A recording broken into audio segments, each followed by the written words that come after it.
Capítulo 51.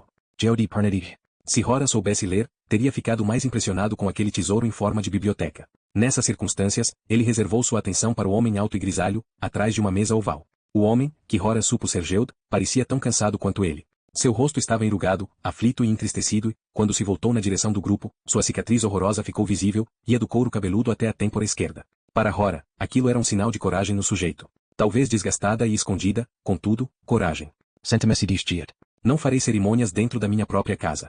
Ele os observou com olhos curiosos enquanto se acomodavam nas poltronas de couro macias. Vocês aceitam alguns doces e uma garrafa de conhaque de Damasco? Não posso falar por muito tempo, mas vejo que vocês já estão na estrada há mais de uma semana e me lembro bem de como a minha garganta ficava seca depois de jornadas como essa. Loring Sorio. Sim. Um pouco de conhaque cairia muito bem. O senhor é muito generoso. Só um copo de leite para o meu garoto, disse Birgi. É claro, senhora. Geode chamou o mordomo, deu suas instruções e depois se recostou. Estou em desvantagem. Acredito que vocês saibam o meu nome, mas eu não sei o de vocês. Martelo Forte, ao seu dispor, disse Hora. Mardra, ao seu dispor, disse Birgi. Kel, ao seu dispor, disse Noufavrel. E eu sou Wally, ao seu dispor, concluiu Lorin.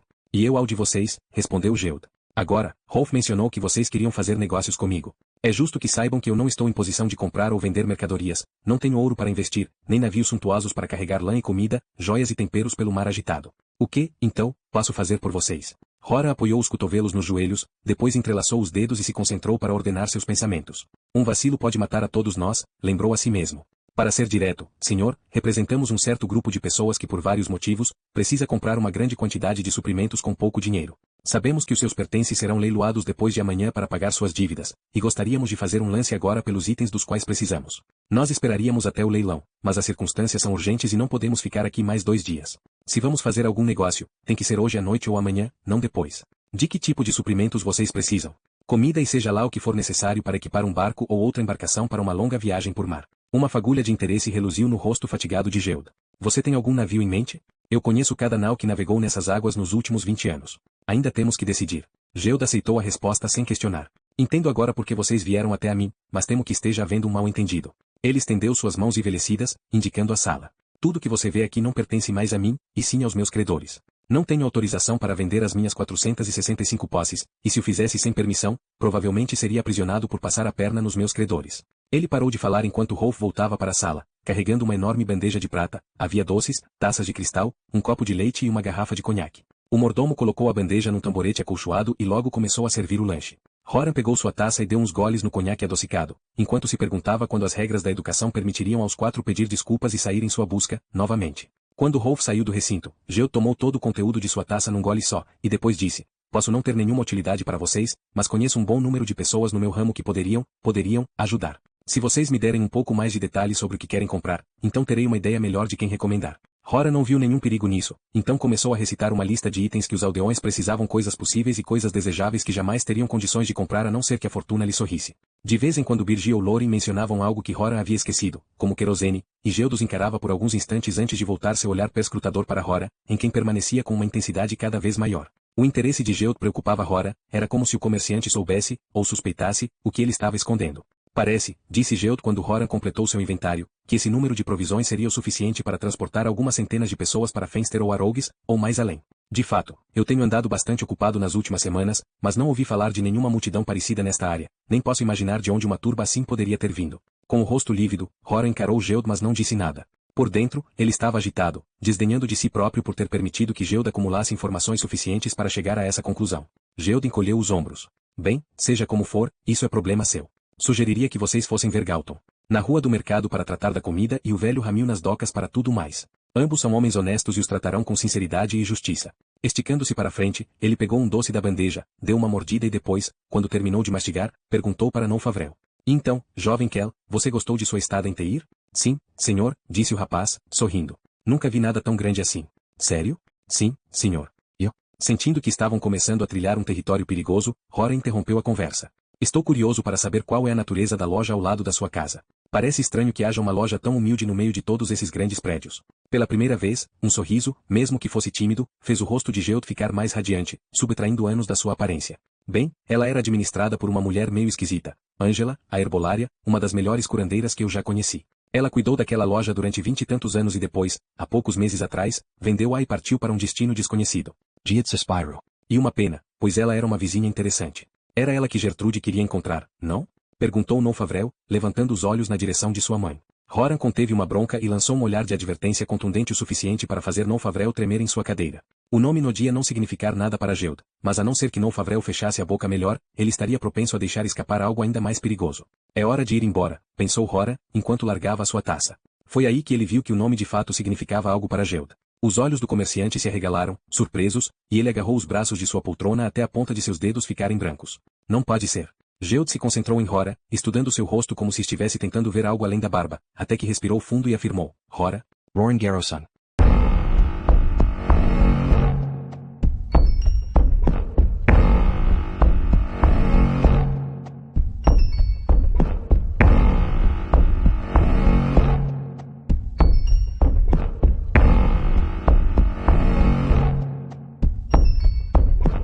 Capítulo 52. Um aliado inesperado. Horan já havia puxado seu martelo do cinto e já estava para se levantar da cadeira quando ouviu o nome de seu pai. Foi a única coisa que o impediu de atravessar a sala com um salto para nocautear Geld. Como ele sabe quem é Garros? Ao seu lado, Loren e Birgi já tinham levantado num só pulo, sacaram facas de suas mangas, e até Nonfavrel já estava pronto para lutar com uma adaga na mão. Você é Horan, não? Perguntou Geld calmamente. Ele não se mostrou nem um pouco alarmado com suas armas. Como você adivinhou? Porque Bron trouxe Eragon até aqui, e você se parece com seu primo. Quando vi o seu pôster ao lado de Eragon, deduzi que o Império devia ter tentado capturá-lo e você escapou. Embora, o olhar de Geld se voltou para os outros três. Mesmo com toda a minha imaginação, jamais pudesse suspeitar que você fosse trazer o resto de Carvajal com você. Atordoado, Horan caiu novamente na cadeira e colocou o martelo no meio dos joelhos, à mão. Eragon esteve aqui? Sim. E Saphira também. Saphira? Mais uma vez, a surpresa ficou estampada no rosto de Geld. Você não sabe, então? Sei do quê? Geld refletiu por algum tempo. Acho que é chegada a hora de pararmos de fingir, Horan Garrowson, e falar abertamente e sem disfarces. Posso responder muitas das perguntas que você deve ter, como por que o Império está perseguindo. Mas, em troca, preciso saber o motivo que o trouxe até Teir, o verdadeiro motivo. E por que deveríamos confiar em você, perna de pau? Interpela Loren. Você poderia estar trabalhando para Galbatorix. Fui amigo de Bron por mais de 20 anos, antes de ele virar contador de histórias em Carvajal, disse Geld, e fiz o melhor que pude para ajudar ele e Eragon quando estiveram sob meu teto. Mas como nenhum deles está aqui para testar o meu caráter, coloco minha vida em suas mãos, para que façam o que quiserem. Poderia gritar por socorro, mas não o farei. Nem os enfrentarei. Tudo que lhes peço é que me contem sua história e escutem a minha. Então poderão decidir que maneira de agir será mais apropriada. Vocês não estão em perigo imediato, então qual é o problema em falar? Birgi capturou o olhar de Horan com um movimento do queixo. Ele pode estar simplesmente tentando salvar sua pele. Talvez, respondeu Horan, mas temos que descobrir o que ele sabe. Com o braço por baixo da cadeira onde estava, ele a arrastou pela sala, colocou seu encosto contra a porta, e depois se sentou, para que ninguém pudesse romper subitamente e pegá-los desprevenidos. Roran aponto su martelo para Geld. Muito bem. Você quer falar? Então falemos, você e eu. Seria melhor se você falasse primeiro. Se eu o fizer e nós não ficarmos satisfeitos com suas respostas depois, teremos que matá-lo, avisou Horan. Geld cruzou os braços. Que seja assim, então. Sem querer. Horan se impressionou com a firmeza do comerciante, Geld parecia despreocupado com seu destino. Que seja assim, repetiu Horan. Horan já havia revivido mentalmente os eventos que transcorreram desde a chegada dos Hazak em Carvajal muitas vezes, mas jamais os havia descrito detalhadamente para outra pessoa. Enquanto o fazia, ele ia ficando perplexo com tudo que acontecerá a ele e aos outros aldeões em tão pouco tempo e como fora fácil para o Império destruir suas vidas no Vale Palancar. Ressuscitar antigos horrores foi doloroso para Horan, mas ele pelo menos teve o prazer de ver Geld demonstrar uma admiração genuína quando ouviu o relato sobre como os aldeões haviam expulsado os soldados e os Hazak do seu acampamento, o cerco de Carvajal depois disso, a traição de Sloan, o rapto de Katrina. Como Horan havia convencido os aldeões a fugir e as privações que tiveram durante a jornada até Teir. Pelos reis perdidos. Exclamou Geld. Essa é uma história das mais extraordinárias que já ouvi. Pensar que você conseguiu se opor a Galbatorix e que neste momento o vilarejo inteiro de Carvajal está escondida nas cercanias de uma das maiores cidades do Império e o rei nem ao menos sabe disso. Ele balançou a cabeça de admiração. Sim, essa é a nossa situação, resmungou Loren, e ela é, no máximo, precária. Por isso é bom você explicar muito bem porque devemos correr o risco de deixá-lo viver. Isso me coloca numa situação um tanto. Geld parou assim que alguém balançou o trinco atrás da cadeira de Horan, tentando abrir a porta, e depois bateu nas tábuas de madeira. No corredor, uma mulher gritava, Geld, deixe-me entrar, Geld. Você não pode se esconder nessa sua caverna. Posso? Murmurou Yaot. Horan estalou os dedos para Nonfavrel, e o garoto lhe jogou a sua adaga. Ele deu a volta em torno da mesa e encostou o fio da lâmina na garganta de Geld. Faça-a ir embora. Levantando a voz, Geld disse, não posso falar agora, estou no meio de uma reunião. Mentiroso. Você não tem negócio nenhum. Está falido. Venha para fora e me encare, seu covarde. Você não é homem nem para encarar sua mulher de frente? Ela parou por um segundo, como se estivesse esperando uma resposta, então seus berros aumentaram de volume. Covarde. Você é uma pessoa baixa e medrosa, um imbecil nojento e pusilânime que não tem juízo nem para tocar um frigorífico, quanto mais uma companhia de exportação. Meu pai jamais teria perdido tanto dinheiro. Rora estremeceu enquanto os insultos continuavam. Não posso deter Geld se ela continuar muito tempo. Fique quieta, mulher, ordenou Geld, e fez-se o silêncio. Nossa sorte pode estar prestes a mudar para melhor se você tiver o bom senso de conter a sua língua e não ficar me insultando como se fosse a mulher de um peixeiro. Sua resposta foi fria. Eu esperarei como você quer na sala de jantar, querido marido, e, a não ser que você resolva me escutar na hora da refeição noturna, eu deixarei esta maldita casa para nunca mais voltar. O som dos seus passos foi sumindo à distância. Quando ele se certificou de que a mulher havia partido, Horan tirou a adaga do pescoço de Geld e devolveu a arma para Nolfavrel antes de se sentar novamente na cadeira encostada na porta. Geld esfregou o seu pescoço e depois, constrangidos, disse: se não chegarmos a um entendimento, é melhor que você me mate. Seria mais fácil do que explicar a Ellen que eu gritei com ela a troco de nada. Você tem a minha compreensão, perna de pau, disse Loren. Não é culpa dela, não mesmo. Ela simplesmente não entende por que tanto infortúnio se abateu sobre nós. Suspiro Geld. Talvez a culpa tenha sido minha por não ter ousado lhe contar. Contar o quê? Perguntou Nolfavrel. Que eu sou um agente dos Varden. Geld hesitou assim que percebeu suas expressões confusas. Talvez eu deva começar do princípio. Rora, você ouviu rumores nos últimos meses da existência de um novo cavaleiro que se opõe a Galbatorix? Murmúrios aqui e acolá, sim, mas nada que eu possa dar algum crédito. Geld hesitou. Não sei outra maneira de lhe dizer isso, Rora, mas há um novo cavaleiro na Lagaisia e ele é o seu primo, Eragon. A pedra que ele encontrou na espinha era de fato um ovo de dragão que eu ajudei os Varden a roubarem de Galbatorix há anos. O dragão saiu do ovo para Eragon e ele a batizou de Safira. Foi por isso que os Hazak foram até o Vale Palancar. Eles retornaram porque Eragon se tornou um inimigo temível do Império e Galbatorix esperava que, capturando você, pudesse colocá-lo num checkmate. Rora jogou sua cabeça para trás e uivou de tanto gargalhar, até as lágrimas se amontoarem nos cantos dos seus olhos e seu estômago doer por causa das convulsões. Loren, Birgi e Nolfavrel olharam com uma sensação parecida com a de medo, mas Rora não ligou para suas opiniões. Ele riu do absurdo da afirmação de Geld. Riu da terrível possibilidade de Geld ter contado a verdade. Respirando de um jeito áspero, Rora foi aos poucos voltando ao normal, apesar de um acesso ocasional de riso sem graça. Esfregou o rosto com a manga de sua camisa e depois observou Geld atentamente, com um sorriso duro nos lábios. Isso explica os fatos, vou lhe dizer. Mas assim como uma meia dúzia de outras explicações nas quais pensei. Birgi disse, se a pedra de Eragon era um ovo de dragão, então de onde ele veio? Respondeu Geld, essa é uma questão sobre a qual eu estou muito bem informado. Confortável em sua cadeira, Horan ouviu, meio descrente, Geld contar uma história fantástica sobre como Bronn, o velho e rabugento Bronn, havia outrora sido um cavaleiro e supostamente havia ajudado a fundar os Varden, como Geld havia descoberto uma passagem secreta para Urubain, como os Varden fizeram para surrupiar os 3 últimos ovos de dragão de Galbatorix, e como um único ovo foi salvo depois que Bronn enfrentou e matou Morzan dos Renegados. Como se isso não fosse absurdo o bastante, Geld prosseguiu descrevendo um pacto entre os Varden, os anões e os elfos, de que o ovo deveria ser levado para algum lugar entre Duvelden-Varden e as montanhas Beor, e fora por isso que o ovo e os encarregados de levá-lo estavam perto dos limites da grande floresta quando caíram numa emboscada armada por um espectro. Um espectro? Ah, pensou Rora. Cético como era, Horan prestou atenção com interesse redobrado quando Geld começou a falar sobre Eragon encontrar o ovo e cuidar do dragão Safira na floresta próxima à fazenda de Garros. Horan andava ocupado na época, estava se preparando para viajar para o moinho de Depton em Terrinsford, mas se lembrou de como Eragon estava distraído, como passava todos os momentos que podia fora de casa, fazendo sabe-se lá o quê. Enquanto Geld explicava como e por que Garros morreu, a raiva começou a se apossar de Horan por Eragon ter ousado manter em segredo o dragão, quando era tão óbvio que isso colocava todos em perigo. A culpa é dele por meu pai ter morrido. O que ele estava pensando? Vociferou Roran. Ele odiou o jeito que Geld o encarou com ar calmo e compreensivo. Duvido que Eragon se entendesse naquela situação. Cavaleiros e dragões estão tão intimamente ligados que é normalmente difícil diferenciar um do outro. Era tão difícil para ele ver Safira ferida quanto cortar fora sua própria perna. Ele poderia, murmurou Roran. Por causa dele, tive que fazer coisas muito dolorosas e bem sei, ele poderia. Você tem o direito de se sentir assim, disse Geld. Mas não se esqueça de que o motivo que levou Eragon a deixar o Vale Palancar era o desejo de proteger você e todos que lá ficaram. Imagino que tenha sido uma escolha extremamente difícil para ele fazer. Do ponto de vista de Eragon, ele se sacrificou para garantir a sua segurança e vingar o seu pai. E, embora partir não tenha surtido o efeito desejado, as coisas certamente teriam sido muito piores se Eragon tivesse ficado. Rora não disse nada mais até Geld mencionar que o motivo que levou Bronn e Eragon a visitar Teir era ver se eles podiam usar os manifestos de carga dos navios da cidade para localizar o covil dos Hazak. Eles conseguiram? Grita Roran, assistendo ao ponto de se levantar. De fato, nós conseguimos. Bem, onde eles estão, então? Pelo amor de Deus, homem, diga logo, você sabe como isso é importante para mim. De acordo com os registros, parece claro que o antro dos Hazak está na formação conhecida como Elgrin, perto de Drasleona. Depois até recebi uma mensagem dos Varden dizendo que o relato de Eragon confirmava isso. Rora agarrou seu martelo com entusiasmo. É um longo caminho daqui até Drasleona, mas Teir possui acesso para a única passagem aberta entre aqui e a extremidade sul da espinha. Se eu conseguir fazer com que todos sigam com segurança pela costa, então poderia ir para essa tal de Elgrin, resgatar Katrina, caso ela esteja lá, e seguir pelo rio Gié até Surda. Uma parte dos pensamentos de Horan deve ter se revelado em seu rosto, pois Geo disse, isso não pode ser feito, Hora. O quê? Nenhum homem pode tomar Elgrin.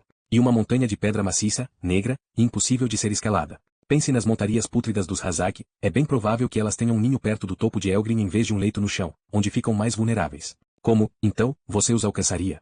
E, se conseguisse, será que realmente acredita que poderia derrotar ambos os Hazak e suas duas montarias, se é que não há mais deles? Não tenho dúvidas de que você é um guerreiro formidável. Afinal de contas, você e Eragon partilham do mesmo sangue. Mas esses adversários estão além de qualquer humano normal. Hora balançou a cabeça. Não posso abandonar Katrina. Pode ser uma tentativa infrutífera, mas tenho que tentar libertá-la, mesmo que custe a minha vida. Não vai fazer bem algum a Katrina se você acabar morto, advertiu Geld. Se eu puder lhe dar um conselho, tente chegar à Surda como você planejou. Uma vez por lá, estou certo de que poderá pedir a ajuda a Eragon. Nem mesmo os Hazak poderão se equiparar a um cavaleiro e seu dragão num combate aberto. Em sua imaginação, Horan viu as enormes feras de pele cinzenta em que os Hazak montavam.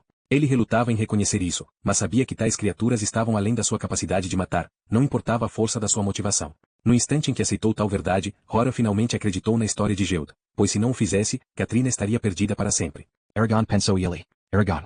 Pelo sangue que derramei e que coagulou em minhas mãos, juro sobre o túmulo do meu pai que farei com que você repare o que fez atacando Elgrin comigo. Se foi você que causou essa confusão, então eu farei com que ponha tudo em ordem. Roran gesticula para Geld.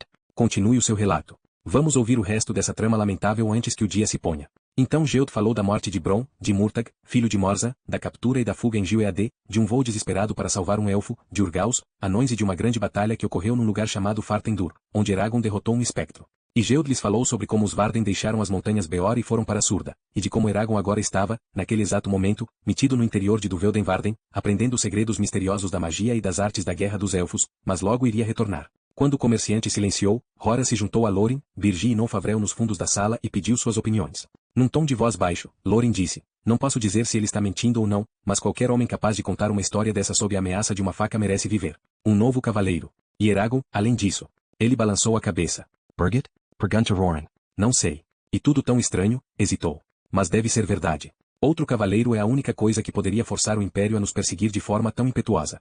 Sim, concorda Lórien. Seus olhos cintilavam de entusiasmo. Andávamos envolvidos em acontecimentos bem mais significativos do que imaginávamos. Um novo cavaleiro. Pense nisso. A velha ordem está prestes a ser varrida, eu lhe digo. Você estava certo o tempo todo, Hora. Nonfavrel? O garoto ficou todo sério quando lhe fizeram a pergunta. Ele mordeu o lábio e depois disse, Geld está me parecendo honesto. É que podemos confiar nele. Muito bem, disse Hora. Ele andou novamente até onde Geld estava, apoiou as articulações dos dedos na beirada da mesa e prosseguiu. Duas últimas perguntas, perna de pau. Como são Bron e Eragon? E como você reconheceu o nome de Gertrude? Sei de Gertrude porque Bron mencionou que deixou uma carta para você aos cuidados dela. Quanto à aparência dos dois, Bron era um pouco mais baixo do que eu. Ele tinha uma barba espessa, nariz curvo e carregava um bastão entalhado. E ouso dizer que ele ficava meio irritado de vez em quando. Hora reconheceu, era Bron. Eragon era, jovem. Cabelos e olhos castanhos, uma cicatriz no pulso, e nunca parava de fazer perguntas. Hora reconheceu novamente, era o seu primo. Roran enfiou o martelo novamente debaixo do seu cinto. Birgi, Lórien e Nonfavrel embainharam suas facas. Então, Hora afastou sua cadeira da porta e os quatro voltaram a se sentar como seres civilizados. E agora Geld? Pergunta Roran. Você pode nos ajudar? Sei que você está numa situação difícil, mas nós, estamos desesperados e não temos ninguém para nos acudir. Como agente dos Varden, você pode nos garantir a proteção deles. Estamos dispostos a servir-los caso nos protegem da IRA de Galbatorix. Os Varden, disse Geld, ficariam mais do que felizes em ter vocês. Mais do que felizes. Suspeito que você já tivesse imaginado isso. Quanto à ajuda, ele passou a mão no rosto e se voltou para Lórien e para as fileiras de livros nas prateleiras. Já estou a par, há quase um ano, de que a minha verdadeira identidade, assim como as de muitos outros comerciantes aqui e acolá que já ajudaram os Varden, foi entregue para o Império. Por causa disso, nunca ousei fugir para a Surda. Se tentasse, o Império poderia me prender, e quem sabe então por quais horrores eu poderia passar. Tive que testemunhar a destruição gradual do meu negócio sem poder tomar nenhuma atitude para evitar. O que é pior, agora que não posso mandar nada para os Varden pelo mar, e eles não ousam mandar enviados para cá, é que passei a temer que o Lord Ristet me acorrentasse e me arrastasse para as masmorras, já que não interesso mais ao Império. Venho esperando por isso todo dia, desde que declarei falência. Talvez, sugeriu Birgi, eles queiram que você fuja para que possam capturar quem quer que você leve junto. Geld sorriu. Talvez. Mas agora que vocês estão aqui, tem um meio de fugir que eles jamais poderiam prever. Então, você tem um plano? Perguntou Lórien. A alegria se espalhou pelo rosto de Geld. Oh, sim, eu tenho um plano. Vocês quatro viram o navio Asa de Dragão atracado no porto? Hora lembrou-se da embarcação. Sim. O Asa de Dragão pertence à Companhia de Navegação Blackmoor, pertence ao Império. Ele carrega suprimentos para o exército, que se mobilizou num nível alarmante recentemente, recrutou soldados entre os camponeses e requisitou cavalos, asnos e bois. Geude levantou uma sobrancelha. Não estou certo do que isso indica, mas é possível que Galbatorix tenha a intenção de marchar sobre Surda. De qualquer maneira, o Asa de Dragão irá para Fenster durante a semana. E o melhor barco que já foi construído, foi feito a partir de um novo modelo idealizado pelo mestre e construtor naval Kinel. E você quer tomá-lo? Concluiu Rora. Sim. Não só para incomodar o Império ou porque o Asa de Dragão tem a reputação de ser o mais rápido navio de sua tonelagem, mas porque ele já está totalmente abastecido para uma viagem longa. E como sua carga é comida, teríamos o suficiente para todo o vilarejo. Loren deu uma gargalhada forçada. Espero que você possa guiá-lo sozinho, perna de pau, pois nenhum de nós sabe lidar com algo maior do que uma chata. Alguns homens das tripulações dos meus barcos ainda estão em Teir. Eles estão na mesma posição que eu, incapazes de lutar e de fugir.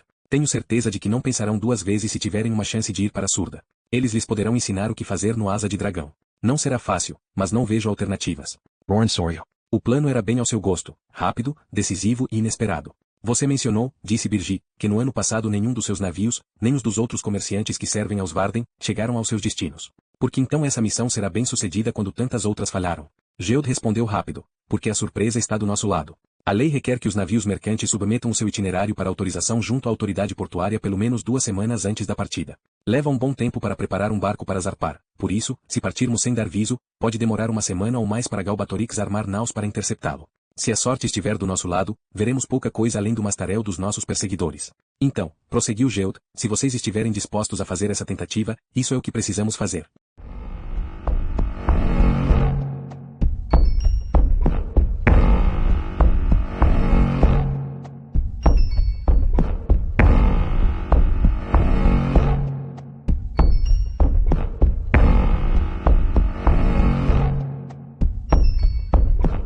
Capítulo 53. Fuga. Depois que avaliaram a proposta de Geude, de todos os ângulos possíveis, e concordaram em aceitá-la, com algumas poucas modificações, Rora mandou Nofavrel pegar Gertrude e Mandel no Castanheiro Verde, pois Geude havia oferecido sua hospitalidade para todo o grupo. Agora, se vocês me derem licença, disse Geude, se levantando. Tenho que revelar à minha esposa aquilo que nunca deveria ter escondido e preciso lhe pedir para me acompanhar até Surda. Vocês podem escolher um quarto no segundo andar. Rolf irá chamá-los quando o jantar estiver servido. Com passos longos e lentos, ele saiu da sala. Será que é prudente deixar que ele conte tudo para aquela ogra? Perguntou Loren. Rora encolheu os ombros. Prudente ou não, não podemos detê-lo. E não creio que ele ficará em paz até que o faça. Em vez de ir para um quarto, Rora vagou pela mansão, evitava naturalmente os empregados enquanto ponderava sobre as coisas que Geude havia dito. Ele parou numa sacada que estava aberta de frente para a estrebaria nos fundos da casa e encheu seus pulmões com ar fresco, fumegante e carregado do cheiro de esterco. Você o odeia? Ele se virou e deu de cara com a silhueta de Birgi no vão da porta. Ela ajustou seu chale em volta dos ombros enquanto se aproximava. Quem? Perguntou ele, sabendo muito bem de quem se tratava.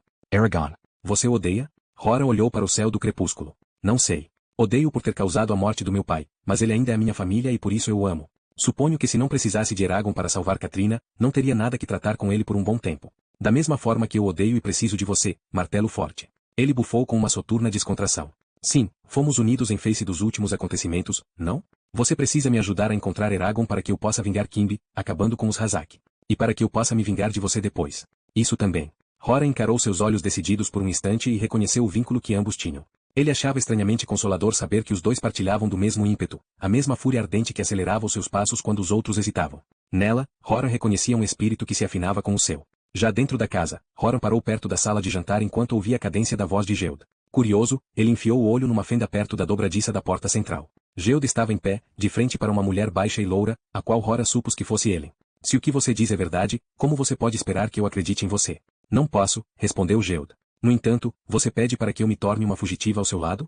Uma vez você se ofereceu para deixar sua família e vagar pelo mundo comigo. Você me implorou para que eu a fizesse sumir de Teir. Uma vez. Eu achava que você era incrivelmente arrojado então, ainda mais com sua espada e sua cicatriz. Eu ainda as tenho, disse ele suavemente. Cometi muitos erros com você, Ellen, posso entender isso agora. Mas ainda a amo e quero que fique em segurança. Eu não tenho futuro aqui. Se ficar, só trarei aflição para sua família. Você pode voltar para o seu pai ou pode vir comigo. Faça o que lhe fará mais feliz. No entanto, imploro para que me dê uma segunda chance, para que tenha coragem de deixar este lugar e se desprender das lembranças amargas da nossa vida aqui. Podemos recomeçar em Surda. Ela ficou quieta por um bom tempo. Aquele jovem que esteve aqui, ele é realmente um cavaleiro? Sim. Os ventos da mudança estão soprando, Ellen. Os Varden estão prestes a atacar, os anões estão reunidos, e até mesmo os elfos estão agitando em seus velhos retiros. A guerra se aproxima, se tivermos sorte, a queda de Galbatorix também. Você é importante entre os Varden? Eles têm alguma consideração para comigo, por causa do meu papel no resgate do ovo de Safira. Então você poderia almejar uma posição entre eles em surda? Imagino que sim. Ele colocou as mãos nos ombros da esposa, que não se afastou. Ela sussurrou, Geld, não me pressione. Ainda não posso decidir nada. Você vai pensar? Ela estremeceu. É claro. Vou pensar sim. O coração de Hora estava atormentado quando ele se afastou. Katrina. Naquela noite, durante o jantar, Hora notou que os olhos de ele em volta e meio fitavam, estudavam e julgavam, comparavam a Eragon, disso ele tinha certeza. Depois da refeição, Hora chamou Mandel e o levou para o pátio atrás da casa. O que foi, senhor? Pergunta Mandel. Gostaria de falar com você em particular. Sobre o quê? Hora ficou tateando a face do seu martelo cheia de depressões e refletiu sobre o quanto se sentia como Garros. Quando ele lhe dava uma lição sobre responsabilidade, o guerreiro podia até mesmo sentir as mesmas frases brotando em sua garganta. E assim as gerações ensinam as seguintes, pensou. Você ficou muito amigo dos marinheiros recentemente. Eles não são nossos inimigos, opôs-se Mandel. Todos são inimigos a essa altura. Clovis e seus homens poderiam se voltar contra nós num só instante. Porém, não seria problema algum estar com ele se não fizesse com que você descuidasse dos seus deveres. Mandel endureceu e suas bochechas se ruborizaram, mas ele não se rebaixou negando a acusação, em consideração a Hora. Satisfeito, este perguntou, qual é a coisa mais importante que podemos fazer neste momento, Mandel? Proteger nossas famílias. Sim. E o que mais? Mandel hesitou, incerto, e depois confessou, não sei. Ajudar um ao outro. E a única maneira que temos para que todos nós sobrevivamos. Fiquei especialmente decepcionado quando soube você estava usando comida para fazer apostas com os marinheiros, pois isso põe em perigo todo o vilarejo. Seu tempo seria bem melhor gasto em caçadas do que nos dados ou no arremesso de facas. Depois que seu pai se foi, cabe a você cuidar da sua mãe e dos seus irmãos. Eles contam com você.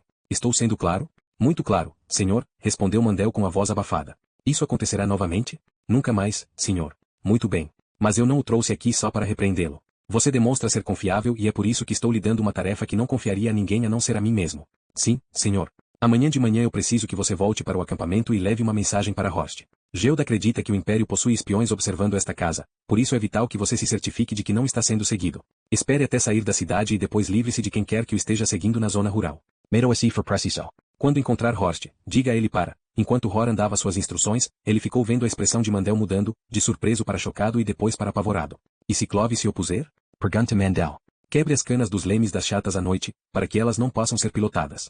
É um truque sujo, mas seria desastroso se Clovis ou qualquer um de seus homens chegasse em Teir antes de vocês. Não vou deixar que isso aconteça, prometeu Mandel. Roran Sorio. Muito bem. Satisfeito por ter resolvido a questão relacionada ao comportamento de Mandel e por saber que o rapaz faria tudo o que fosse possível para levar a mensagem até Horst, Hora retornou e deu boa noite para o seu anfitrião antes de cair no sono. Com exceção de Mandel, Hora e seus companheiros ficaram confinados na mansão durante todo o dia seguinte, aproveitando a pausa para descansar, afiar suas armas e repassar as estratégias. Desde o amanhecer até o anoitecer, eles viram Ellen algumas vezes, enquanto ela passava apressada de um quarto para o outro, um pouco mais Rolf com seus dentes que pareciam pérolas lustradas, e não viram Geld, pois o comerciante grisalho saiu para andar pela cidade, aparentemente por acidente. Se encontrou com os poucos homens do mar em quem ele confiava para participar de sua expedição.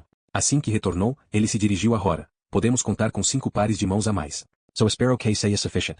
Geld permaneceu em sua sala de leitura durante o resto da noite, redigia vários documentos legais e também cuidava dos seus negócios. 3 horas antes da alvorada, Horan, Lorin, Birgi, Gertrude e Nonfavrel despertaram, e se esforçaram para conter bocejos prodigiosos, se reuniram na entrada da mansão, onde se cobriram com longos mantos para esconder seus rostos. Um florete estava pendurado na cintura de Geld, quando este se juntou ao resto do grupo, e Horan achou que a espada estreita de algum modo completava aquele homem esguio, como se lembrasse a ele quem ele realmente era. Geld acendeu um lampião a óleo e o ergueu à frente deles. Estamos prontos? Perguntou ele. Todos assinaram positivamente. Então Geld moveu o trinco e eles saíram pela rua vazia de pedras pavimentadas. Atrás deles, Geld ficou mais algum tempo no corredor de entrada, lançou um olhar ansioso na direção das escadas à direita, mas ele não apareceu. Com um arrepio, Geld deixou sua casa e fechou a porta. Horan colocou a mão sobre o seu braço. O que está feito está feito. Eu sei. Eles correram pela cidade escura, reduziu a velocidade para um caminhar rápido sempre que encontravam vigias ou uma criatura da noite qualquer. Grande parte destes se afastavam ao vê-los. Uma vez ouviram passos no topo de um prédio próximo. O desenho da cidade, explicou Geld, facilita aos ladrões que querem pular de um telhado para o outro. Eles diminuíram a marcha e voltaram a caminhar novamente quando chegaram ao portão leste. Pelo fato do portão se abrir para o porto, ele ficava fechado apenas 4 horas durante a noite, para que fosse minimizada a interrupção nas operações comerciais. De fato, apesar da hora, vários homens já trabalhavam perto do portão. Muito embora Geld tivesse lhes avisado que isso poderia acontecer, Hora, ainda assim, sentiu uma pontada de medo quando os guardas baixaram seus piques e perguntaram o que vieram fazer ali. Ele molhou a boca e tentou não se inquietar, enquanto o soldado mais velho examinava um rolo que Geld havia lhe passado. Depois de um longo minuto, o guarda acenou positivamente e devolveu o pergaminho. Vocês podem passar. Assim que estavam no cais e suas vozes fora do alcance de quem está do outro lado da muralha da cidade, Geude disse, ainda bem que ele não sabe ler. Os 6 ficaram esperando no tablado encharcado até que, um a um, os homens de Geude emergiram da névoa cinzenta que se assentava sobre a costa. Eles tinham uma aparência ameaçadora, eram silenciosos, ostentavam cabelos trançados que caíam até o meio das costas, suas mãos estavam manchadas de graxa e uma quantidade de cicatrizes que até Rora respeitou. Ele gostou do que viu e podia dizer que os sujeitos também o aprovaram. Eles, no entanto, não gostaram de ver Birgi.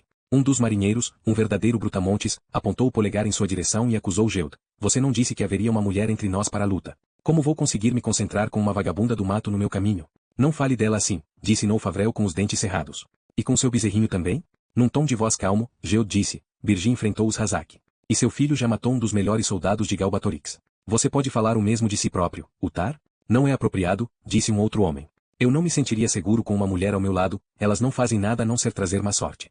Uma dama não devia. Seja lá o que ele fosse dizer havia se perdido pois, naquele instante, Birgi fez algo muito indigno de uma senhora. Depois de dar um passo para frente, ela deu um chute entre as pernas de Utar e em seguida agarrou o segundo sujeito e prensou sua faca contra a garganta dele. A aldeã o segurou por um instante, para que todos pudessem ver o que havia feito, e depois soltou seu cativo. Utar rolava nas pranchas aos seus pés, tentava suportar a dor e murmurava uma avalanche de palavrões. Alguém mais tem alguma objeção? Pergunta Birgit. Ao seu lado, Noufavrel olhou espantado e boquiaberto para sua mãe.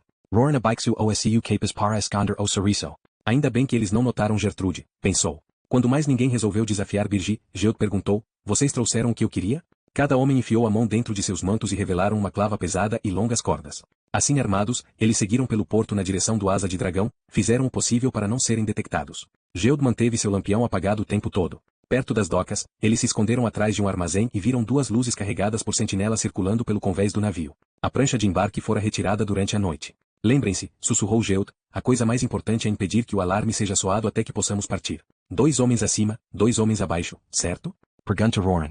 Utar respondeu, o costume é esse. Roran e Utar se despiram até as nádegas, amarraram a corda e os porretes em volta de suas cinturas, Roran deixou seu martelo para trás, e correram pelo cais, longe da visão dos sentinelas, onde se abaixaram dentro da água gelada. Odeio quando tenho que fazer isso, disse Utar. Você já fez isso antes? 4 vezes com essa. Não pare de se mover ou irá congelar. Agarrando-se às estacas lodosas debaixo do desembarcadouro, eles nadaram pelo mesmo trecho pelo qual vieram até alcançar o mole de pedra que dava no Asa de Dragão, e depois viraram à direita.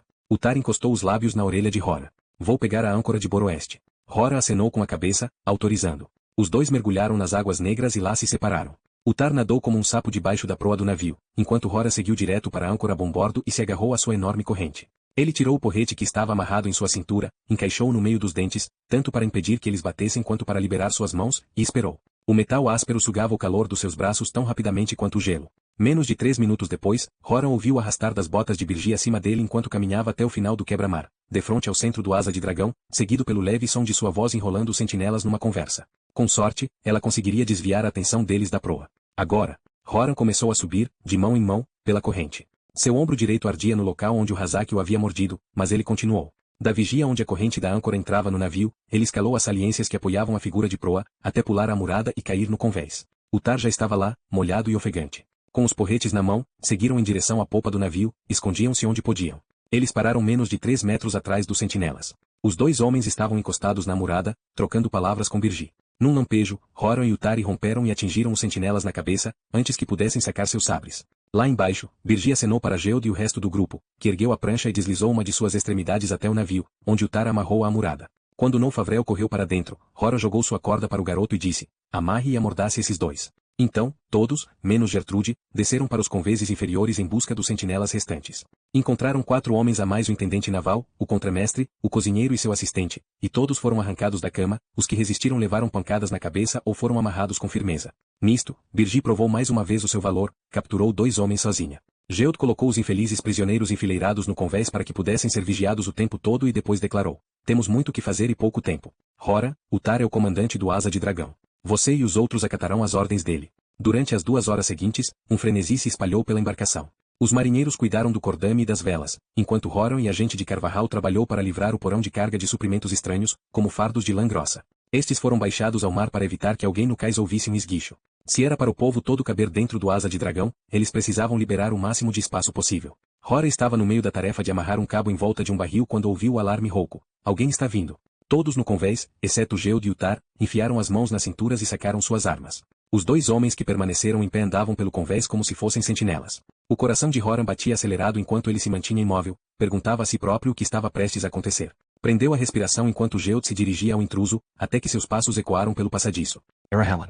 Ela usava uma saia simples, trazia um saco de aniagem pendurado num dos ombros e seu cabelo estava preso com um lenço. Não falou uma só palavra, mas guardou seus apetrechos na cabine principal e voltou para ajudar Geude. Horan percebeu que nunca tinha visto um homem tão feliz. O céu acima das montanhas distantes da espinha havia apenas começado a clarear quando um dos marujos no cordame apontou para o norte e assobiou para indicar que havia avistado os aldeões. Horan se moveu ainda mais rápido. O tempo que eles tinham havia se esgotado.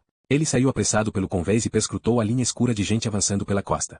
Essa parte de seu plano dependia do fato de que, ao contrário das outras cidades costeiras, a muralha externa de Teir não ficava aberta para o mar, mas cercava completamente grande parte da cidade no intuito de repelir ataques piratas constantes. Isso significava que as construções que margeavam o porto ficavam expostas, e que os aldeões podiam subir no asa de dragão. Rápido agora, rápido! Disse Tieul. Ao comando de Utar, os marinheiros trouxeram braçadas de dardos de arremesso para as grandes balistas que haviam no convés, assim como tonéis do alcatrão mais pútrido, eles o abriram e usaram para sujar a metade superior dos dardos. Depois, eles carregaram as balistas a boreste. Foram necessários 2 homens por arco para puxar as cordas até que elas ficassem enganchadas. Os aldeões já haviam percorrido 2/3 do caminho até o navio antes dos soldados que patrulhavam as muralhas de Teir os avistarem e soarem o alarme. Mesmo antes daquela primeira nota terminar, Utar deu um berro. Acendam e atirem. Abrindo vigorosamente o lampião de Geude, Nonfavrel correu de uma balista para outra, segurava a chama na frente dos dardos até o alcatrão pegar fogo. No instante em que um projétil ficou pronto, o homem por trás do arco puxou a corda e o dardo sumiu com um baque pesado. No todo, 12 flechas ardentes saíram do asa de dragão e trespassaram os barcos e as edificações ao longo da baía como se fossem meteoros estrondosos e incandescentes vindos dos céus. Puxar cordas e recarregar. Gritwater. O rangido da madeira curvada encheu o ar, enquanto todos os homens puxavam as cordas de volta. Os dardos foram armados. Mais uma vez, Nonfavrel fez a sua ronda. Horan podia sentir a vibração em seus pés enquanto a balista à sua frente atirava seu projétil letal. O fogo rapidamente se espalhou ao longo da cidade à beira-mar, formando uma barreira impenetrável, que impedia os soldados de alcançarem o asa de dragão pelo portão leste de Teir. Horan contava com a cortina de fumaça para esconder o barco dos arqueiros que estavam na muralha, mas foi por pouco tempo, uma saraivada de flechas rasgou o cordame e uma delas se cravou no convés bem ao lado de Gertrude antes dos soldados perderem o barco de vista. Da proa, Utar gritou, escolham seus alvos. Os aldeões estavam agora correndo desordenadamente pela praia. Eles atingiram a ponta norte do cais, e um punhado cambaleou e caiu enquanto os soldados em Teir redirecionavam sua mira.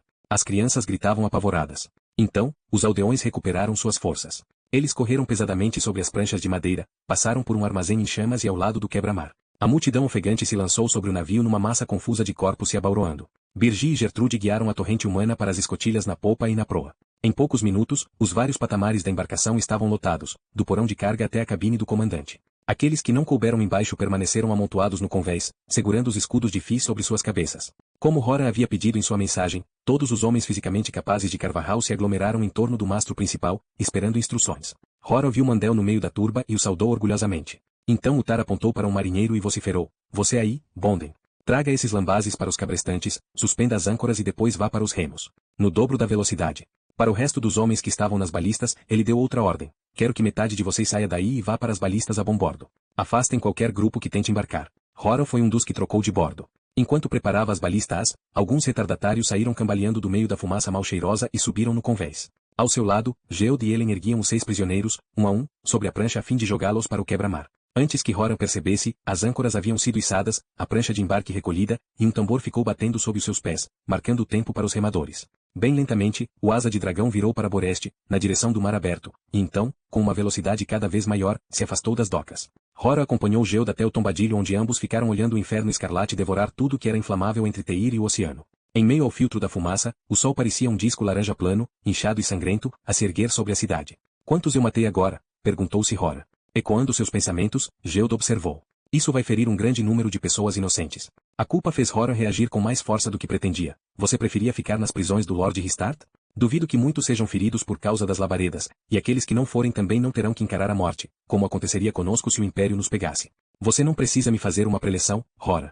Conheço muito bem os argumentos. Fizemos o que era necessário. Não queira ter prazer com o sofrimento que causamos para garantir a nossa própria segurança. Por volta do meio-dia, os remos haviam sido guardados e o asa de dragão navegava com suas próprias forças, era impulsionado por ventos favoráveis do norte. As rajadas de ar faziam o cordame içado emitir um leve zunido. O navio estava desgraçadamente superlotado, mas Horan estava confiante de que, com algum planejamento cauteloso, conseguiriam chegar à Surda com um mínimo de desconforto.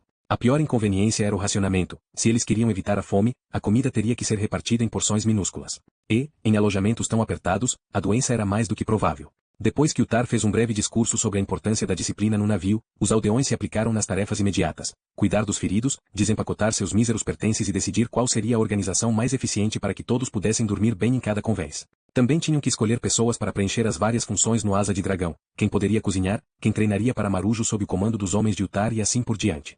Horan estava ajudando Elaine a pendurar uma rede quando se envolveu numa briga acalorada entre Oday, sua família e Frevin, que havia aparentemente abandonado a tripulação de Thorson para ficar com Oday. Os dois queriam se casar, mas os pais de Oday se opunham veementemente, baseados no fato de que o marinheiro não possuía família, uma profissão respeitável, nem os meios para oferecer um mínimo de conforto à sua filha. Horan achou que seria melhor se o casal enamorado permanecesse unido. Parecia impossível tentar separá-los enquanto estavam confinados no mesmo navio, mas os pais de Oday se recusavam a ouvir seus argumentos. Frustrado, Horan disse: "O que vocês farão, então?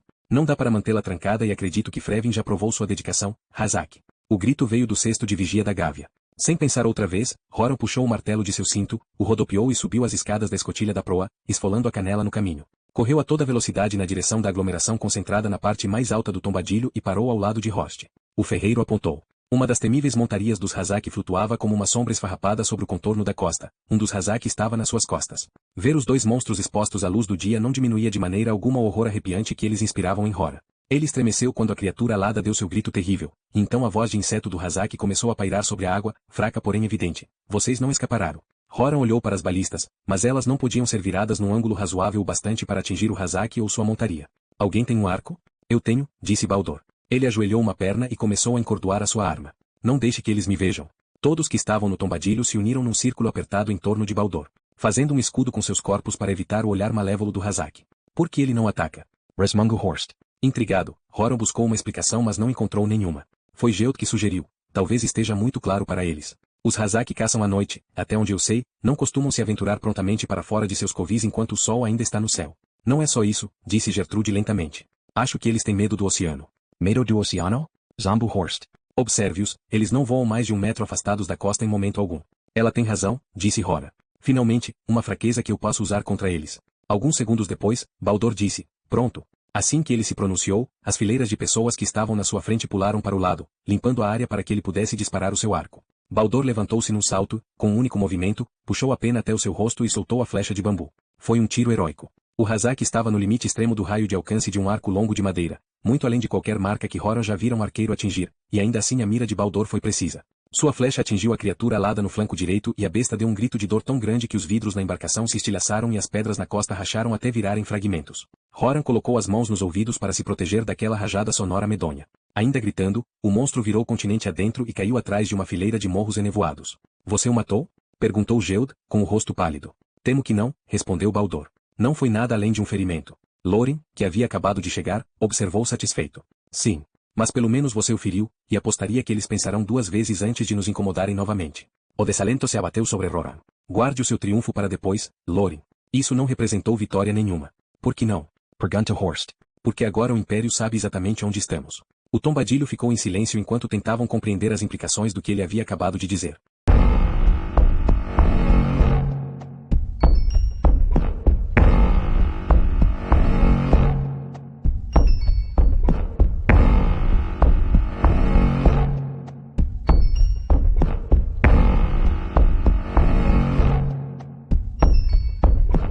Capítulo 54. Brincadeira de criança. "Este", disse Triana, "é o último modelo que inventamos." Nazuada tirou o véu negro da feiticeira e o passou por suas mãos, maravilhada com sua qualidade. Não havia humano capaz de fiar renda tão pura. Ela olhou satisfeita para as fileiras de caixas na mesa, elas continham amostras dos muitos modelos que a do Vrangrangata produzia no momento. "Você se saiu bem", disse ela. "Bem melhor do que eu esperava. Diga para os seus encantadores que fiquei muito feliz com seu trabalho. Isso significa muito para os Varden." Triana inclinou a cabeça por conta do seu elogio. "Levarei a sua mensagem para eles, Lady Nazuada." "Eles já..." Uma agitação nas portas de seus aposentos interrompeu Nazuada. Ela ouviu seus guardas xingarem e erguerem as vozes, e depois um grito de dor. O som de metal se chocando com metal soou no corredor. Nazuada se afastou da porta num sobressalto, sacando sua adaga da bainha. "Cora Lady", disse Triono. A feiticeira se colocou na frente de Nazuada e puxou suas mangas para trás, deixando à mostra seus braços brancos, preparando-se para se valer da magia. "Pegue a entrada dos criados." Antes que Nazuada pudesse se mover, as portas se abriram e uma pequena figura agarrou suas pernas, fazendo-a cair no chão. Assim que Nazoada caiu, um objeto prateado brilhou no espaço que ela havia acabado de ocupar, enterrando-se na parede mais distante e emitindo um som surdo e pesado. Então os 4 guardas entraram e tudo virou uma confusão enquanto Nazoada sentia que eles a separavam de quem a atacara. Quando ela conseguiu se levantar, viu Elva suspensa nas mãos deles. O que significa isso? Perguntou Nazoada. A garota de cabelo escuro sorriu, depois se curvou e vomitou no tapete. Em seguida, fixou os olhos cor de violeta em Nazoada, com sua voz terrível e conhecida, disse: faça com que sua feiticeira examine a parede, ó filha de Agihad, e veja se eu não cumpri a promessa que lhe fiz. Nazoada acenou para Triana com a cabeça, que caminhou levemente até o buraco estilhaçado na parede e murmurou um encanto. Ela retornou segurando uma seta de metal. Isso estava enterrado na madeira. Mas de onde veio isso? Perguntou Nazoada, confusa. Triana gesticulou em direção à janela aberta contemplando do alto a cidade de Aberon. De algum lugar lá fora, imagino. Nazoada voltou sua atenção para a criança que esperava. O que você sabe sobre isso, Elva? O sorriso horrível da garota se alargou. Era um assassino. Quem o enviou? Um assassino treinado pelo próprio Galbatorix nos usos tenebrosos da magia. Seus olhos ardentes ficaram meio encobertos, como se ela estivesse num transe. O homem odeia você. Ele veio ao seu encontro. E a teria matado se eu não o impedisse. Ela deu uma guinada para frente e vomitou outra vez, cuspindo fora comida digerida pela metade no chão. Nazoada também vomitou, enojada. E está prestes a sofrer uma grande dor. Por quê? Porque vou lhe dizer que ele está numa hospedaria na rua Fanny, no último quarto, no andar mais alto. E melhor você se apressar, ou ele irá rugir, fugir. Ela gemeu como uma fera ferida e apertou sua barriga. Corra, antes que o feitiço de Eragon me force a impedi-la. Você irá lamentar então. Triana já estava se movendo enquanto Nazoada dizia: diga a Jormundur o que aconteceu, depois pegue os seus melhores mágicos e vão atrás desse homem. Capture Noas e Puterum. Matem-no se não conseguirem. Depois que a feiticeira saiu, Nazoada olhou para os seus homens e viu que suas pernas estavam sangrando por causa de inúmeros pequenos cortes. Ela percebia o que devia ter custado a Elva para feri-los. Vão, ordenou ela dirigindo-se aos seus comandados. Encontrem um curandeiro que possa curar os seus ferimentos. Os guerreiros balançaram suas cabeças e seu capitão disse: não, senhora. Ficaremos ao seu lado até que tenhamos a certeza de que está segura novamente. Como você julgar adequado, capitão. Os homens fizeram barricadas nas janelas, o que piorou o já sufocante calor que infestava o castelo Borromeu. Depois retornaram aos aposentos de Nazoada para dar-lhe mais proteção. A líder dos Varden caminhava com seu coração descompassado por conta do choque retardado, e meditava sobre o quanto esteve perto de ser morta. O que seria dos Varden se eu tivesse morrido? Perguntou a si mesma. Quem me sucederia? O desânimo se apoderou dela, que não havia tomado providência nenhuma para o caso do seu próprio hábito, uma omissão que agora lhe parecia uma falha monumental. Não permitirei que os Varden sejam jogados no caos porque eu falhei ao não tomar precauções. Ela hesitou: estou em débito com você, Elva. Agora e para sempre. Nazoada vacilou, desconcertada como sempre ficava com as respostas da garota, e depois continuou: peço desculpas por não ter ordenado meus guardas a deixá-la passar. Fosse dia ou noite. Devia ter previsto um evento como esse. Você devia, concordou Elva num tom zombeteiro. Alisando a parte da frente de seu vestido, Nazoada voltou a andar, tanto para fugir do olhar esbranquiçado de Elva e do seu rosto marcado por um dragão, quanto para gastar sua própria energia nervosa. Como você escapou dos seus aposentos desacompanhada? Disse para minha vigia, Greta, o que ela queria ouvir. Só isso? Elva piscou. Ela ficou muito feliz. E quanto a Angela? Foi fazer um serviço hoje de manhã. Bem, seja como for, você tem a minha gratidão por ter salvado a minha vida. Peça o que quiser que eu lhe darei, caso esteja dentro da alçada do meu poder. Elva olhou em volta do quarto todo decorado e disse: você tem alguma comida? Estou com fome.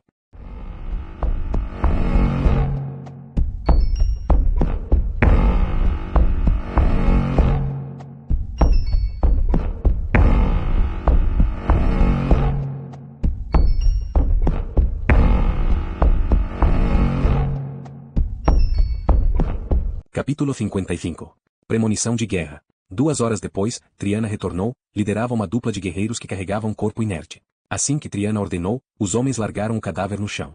Então a feiticeira disse: encontramos o assassino onde Elva informou que ele estaria. Seu nome era Drail. Motivada por uma curiosidade mórbida, Nazoada examinou o rosto do homem que tentará matá-la. O assassino era baixo, barbado e tinha uma aparência normal, igual aos incontáveis homens que habitavam a cidade. Sentiu uma certa ligação com o sujeito, como se a tentativa dele de tirar sua vida e o fato de ela ter ordenado a sua morte os ligasse da maneira mais íntima possível. Como ele morreu? Perguntou ela. Não vejo marcas em seu corpo. Ele cometeu suicídio com magia quando desarmamos suas defesas e entramos em sua mente, mas antes que pudéssemos dominar suas ações. Vocês descobriram algo útil antes de ele morrer? Descobrimos.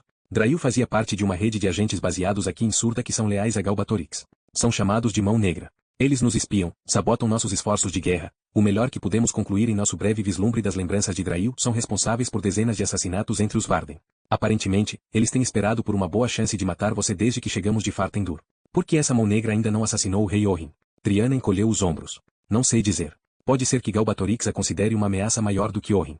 Se esse for o caso, uma vez que a mão negra perceba que você está protegida, nesse instante seu olhar se voltou na direção de Elva. Orrin não viverá um mês a mais a não ser que seja protegido por mágicos dia e noite. Talvez Galbatorix tenha desistido dessa ação direta pois queria que a mão negra permanecesse secreta. Surda sempre existiu por causa de sua tolerância. Agora que se tornou uma ameaça, você também pode proteger Orrin? Perguntou Nazuada, virando-se para Elva. Seus olhos cor de violeta pareciam brilhar. Talvez, se ele pedir delicadamente. Os pensamentos de Nazuada dispararam na tentativa de impedir essa nova ameaça. Será que todos os agentes de Galbatorix podem se valer de magia?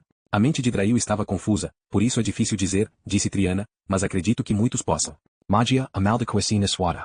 O maior perigo que os Varden enfrentaram com os mágicos, ou com qualquer pessoa treinada no uso da mente, não era assassinato, era espionagem. Os mágicos podiam invadir os pensamentos das pessoas e juntar informações capazes de destruir os Varden. Foi precisamente por isso que Nazuada e toda a estrutura de comando dos Varden aprendeu a reconhecer quando alguém tocava suas mentes e aprendeu a se proteger de tais diligências. Nazuada suspeitava que Orrin e Rotar contavam com precauções semelhantes dentro de seus próprios governos. No entanto, era impraticável avisar todos os indivíduos conhecedores de informações potencialmente prejudiciais e protegê-los da espionagem. Uma das muitas responsabilidades da Duvrangrangata era, justamente, caçar qualquer um que estivesse espionando fatos assim nas mentes das pessoas. O custo de tal vigilância era que a Duvrangrangata acabava espionando os Varden tanto quanto seus inimigos. Nazuada se certificou de esconder isso de grande parte dos seus seguidores, pois só iria semear ódio, desconfiança e dissidências. Ela não gostava da prática mas não via nenhuma alternativa. O que ela havia aprendido sobre a mão negra fortaleceu sua convicção de que, de algum modo, os mágicos tinham de ser controlados. Por que? Perguntou ela, você não descobriu isso antes. Posso entender que você tenha perdido um único assassino, mas uma rede inteira de encantadores dedicados à nossa destruição? Explique-se, Triana. Os olhos da feiticeira arderam de raiva com tal acusação. Porque aqui, ao contrário do que acontece em Fartendur, não podemos examinar as mentes de todos em busca de Maefie. Há simplesmente pessoas demais para que nós mágicos possamos rastrear. E por isso que não sabíamos da mão negra até agora, Lady Nazuada. Nazuada hesitou e depois inclinou a cabeça. Entendido. Você descobriu as identidades de outros membros da mão negra? Dalgans. Muito bem. Use-as para desmascarar o resto dos agentes. Quero que você destrua essa organização para mim, Triana. Destrua-os como faria com uma praga de vermes. Dar-lhe-ei quantos homens você precisar. A feiticeira se curvou. Como quiser Lady Naswada. Com uma batida na porta, os guardas sacaram suas espadas e se posicionaram nos dois lados da via de acesso, até que seu capitão abriu a porta com um puxão, sem avisar. Havia um jovem pajem do lado de fora, tinha o punho armado para bater novamente. Ele olhou com espanto para o corpo no chão e depois despertou do transe quando o capitão lhe perguntou, o que foi garoto? Tenho uma mensagem do rei Orrin para Lady Nazuada. Então fale e seja breve, disse Nazuada. O pajem levou um instante para se compor. O rei Orrin requisita sua presença urgente no gabinete do conselho, pois recebeu relatos vindos do império que exigem a sua atenção imediata. Isso é tudo? Sim, Senhura. Tenho que ver isso. Triana, você já sabe o que deve fazer. Capitão, será que pode dispor de um de seus homens para se livrar de Drail? Sim, Senhura. Além disso, por favor, me ajudem a localizar Farika, minha criada. Ela cuidará para que meu gabinete fique limpo. E quanto a mim? Perguntou Elva, inclinando a cabeça. Você, disse Nazuada, deve me acompanhar. Quer dizer, caso esteja se sentindo forte o suficiente para fazê-lo. A garota jogou sua cabeça para trás, e da sua boa pequena e redonda, brotou uma gargalhada fria. Sou forte o bastante, Nazuada. Você é? Ignorando a pergunta, Nazuada entrou no corredor cercada por guardas. As pedras do castelo exalavam um cheiro de terra no calor. Mais atrás ela ouvia os passos miúdos de Elva e se sentia perversamente satisfeita pelo fato da criança medonha ter que correr para acompanhar os passos mais longos dos adultos. Os guardas permaneceram no vestíbulo do gabinete do conselho, Nazuada e Elva entraram. O escritório era vazio ao ponto de ostentar severidade, refletia a natureza combativa da existência de Surda. Os reis do país haviam devotado seus recursos para a proteção de sua gente e a derrota de Galbatorix, não decoraram o castelo Borromeu com um cabedal inútil, como os anões haviam feito em Trongein. Na sala principal, encontrava-se uma mesa rústica, tinha uns 3,5 metros de comprimento, sobre ela havia um mapa da Alagaisia fixado com adagas nas 4 pontas. Como era costume, Orrin estava sentado na cabeceira da mesa, enquanto seus vários conselheiros, muitos dos quais, como bem sabia Nazuada, contrários a ela, ocupavam as cadeiras mais afastadas. O conselho de anciãos também estava presente. Nazuada notou a preocupação no rosto de Jormundur, quando ele a olhou, e deduziu que Triana também havia lhe falado sobre Drail. Majestade, você me chamou? Orrin se levantou. Sim chame. Agora temos, ele parou no meio da frase assim que notou Elva. Ah sim fronte luminosa. Eu ainda não havia tido a oportunidade de lhe conceder uma audiência antes, embora relatos dos seus feitos já tenham chegado aos meus ouvidos, devo confessar, já estava curioso para conhecê-la. Você achou satisfatórios os aposentos que lhe arrumei? São muito bons, Majestade. Obrigada. Ao som de sua voz misteriosa, a voz de um adulto, todos na mesa se encolheram. Irving, o primeiro-ministro, levantou-se num pulo e apontou um dedo trêmulo para Elva. Por que você trouxe este ser abominável até aqui? Você está se esquecendo dos bons modos, senhor, respondeu Nazuada, embora entendesse o seu sentimento. Orrin franziu a testa. Sim, contenha-se, Irving. No entanto, sua observação é válida, Nazuada, não podemos ter essa criança presente nas nossas reuniões. O Império, disse ela, acabou de tentar me assassinar. Gritos de surpresa ecoaram pelo salão. Se não fosse pela atitude de Elva, eu estaria morta. Como consequência, agora deposito toda a minha confiança nela, aonde eu vou, ela vai. Deixe que eles imaginem o que exatamente Elva pode fazer. São de fato notícias desoladoras. Exclamou o rei. Você já conseguiu pegar o salafrário responsável? Vendo as expressões ansiosas de seus conselheiros, Nazuada hesitou.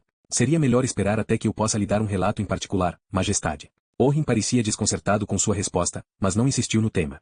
Muito bem. Mas sentem, sentem. Acabamos de receber uma notícia das mais preocupantes. Depois que Nazuada ocupou o lugar oposto ao rei, com Elva à espreita atrás dela, ele prosseguiu. Parece que nossos espiões em Gil-Ead foram enganados em relação à posição do exército de Galbatorix. Como assim?